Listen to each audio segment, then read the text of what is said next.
Hello மக்களே! இந்த கொடிய எத்தன பேர் பார்த்துருக்கீங்க? இதுல ஒரு காய் இருக்கும். அது வந்து பழமா மாறும். இது வந்து லைட்டா பழமா மாறுறது. இது வந்து காயி. இத சுத்தியும் வந்து பார்த்தீங்கன்னா, மொசு பொசுன்னு இருக்கும். அதனால எங்க ஊர்ல வந்து பார்த்தீங்கன்னா, இது மொசு மொசு பழம் அப்டிம்பாங்க. சிலர் வந்து சில ஏரியால வந்து இது காட்டு கிருஷ்ணர் பழம், பாசன பழம் அப்டின்னு சொல்லுவாங்க. உங்க ஏரியாவுல இந்த பழத்துக்கு என்ன பேர் சொல்லுவீங்க? இதுல பூ இருக்கும் பாருங்க, அழகா இருக்கும்.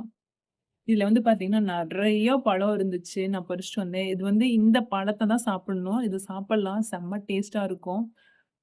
இதுல வந்து பாத்தீங்கன்னா, நொங்கு இருக்குல்ல, அந்த ஃப்ளேவர் இருக்கும்.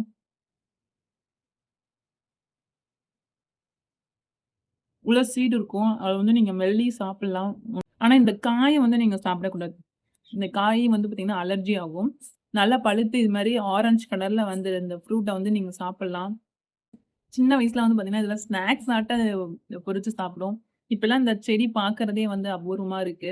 நீங்களும் சின்ன வயசுல அத சாப்பிட்டுருக்கீங்களா? இல்ல உங்க ஊர்ல வந்து இந்த பழம் இருக்கா? இதுக்கு என்ன பேர் சொல்லுவீங்க?